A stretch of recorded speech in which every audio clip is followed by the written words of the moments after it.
Ich werde manchmal gefragt, warum ich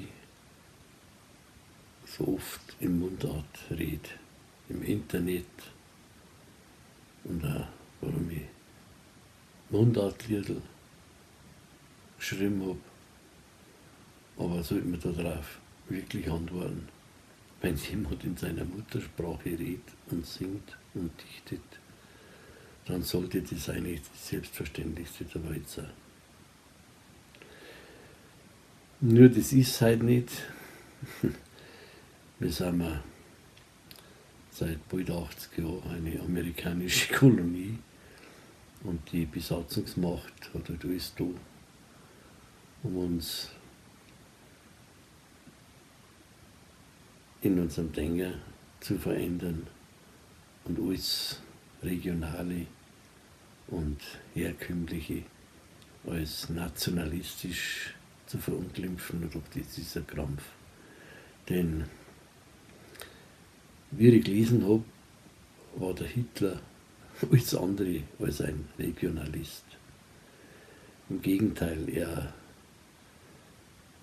für ihn war die Nation, ja und nicht nur die Nation, er wollte ja Europa vereinen mit Gewalt und ein koloniales Reich errichten.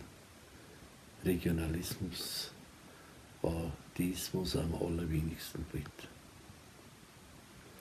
Also wenn heute jemand seine Muttersprache spricht, bei uns ist es schon so, dass in Bayern heißt es in Menge, reden gerade nur 2% der Kinder Bayerisch. Das ist schon eine Verarmung unserer Kultur. Jetzt bin ich aber alles andere als irgendein so ein Lederhosen Bayer. Und im Gegenteil, also diese ganze Bayern-Tümelei habe ich eigentlich immer verabscheut. Es geht aber nicht so weit, dass ich unsere Sprache nicht mehr sprich. Ich bin sogar der Meinung, dass es eine Utopie sein kann, wenn die Regionen sich ihrer Besonderheiten bewusst werden und die auch pflegen. Ich selber, ich kann mit Bräuchen wenig anfangen. Manche kennen das und die sollen es auch tun. Und ich kann mit Tracht nichts anfangen. Manche finden das super. Und ich finde auch, sollen sie es pflegen. Ich pflege halt gerade meine Muttersprache. Wobei ich sagen muss, als einer, der doch 20 Jahre lang in der Fremdtraus gelebt hat, dass mein Bayerisch also auch nicht mehr das ist, was es auch kann, wenn ich daheim bleiben war. Denn wenn du in Berlin oder in Schwaben lebst, dann musst du doch so reden, dass sie die Leute verstehen, vor allem wenn du dein Geld dort vertehrst. Und so ist mein Mundart also wirklich eigentlich nichts mehr groß zum Vorzeugen. Und trotzdem, ich habe mich bemüht, auch in meine Lieder viele Worte zu verwenden, die heute kaum mehr gesprochen werden, um sie zu bewahren. Und ich bin also heute kein Anhänger der einen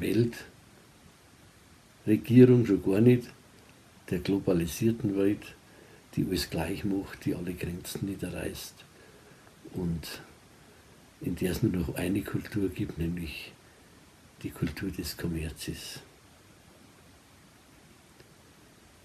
Mein Ziel war, was ja die EU immer vorgegeben hat, auch zum Sagen, ein Europa der Regionen. Aber das war eine große Lüge. Europa ist einer der großen Sargnägel, die unsere Kulturen zerstört haben und weiterhin zerstören.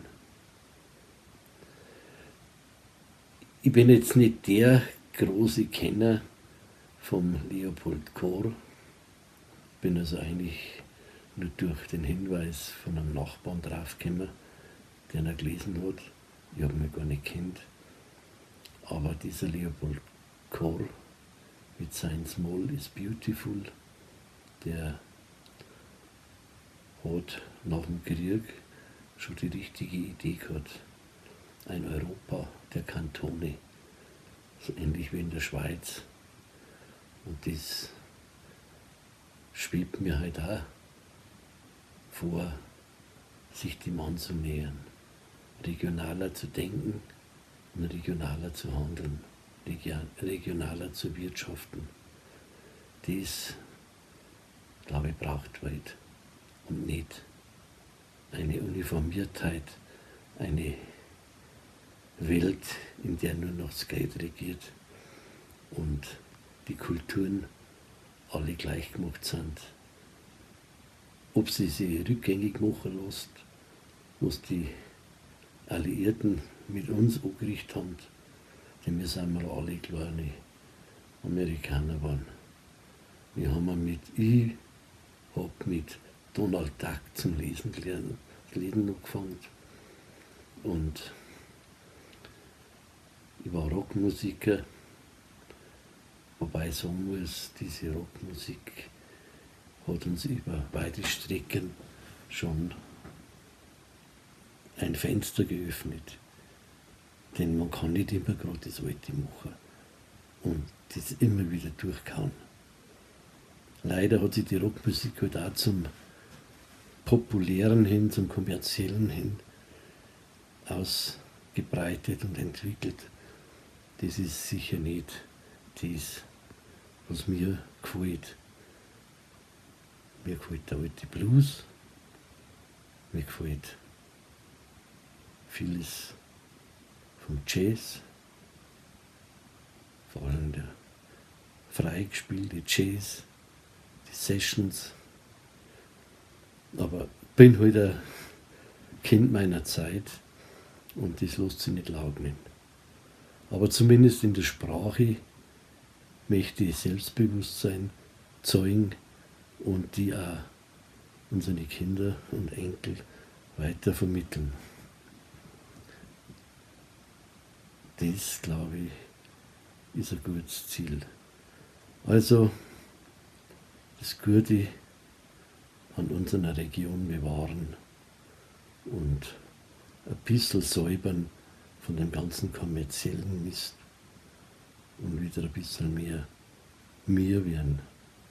Ich weiß, es gibt halt Leute, die so beeinflusst sind von den Alliierten, von den ganzen Gräuelmärchen, die da uns eingetrichtert worden sind, dass Deutsch für etwas Schreckliches halten und am liebsten jedes deutsche Wort ausspucken möchten.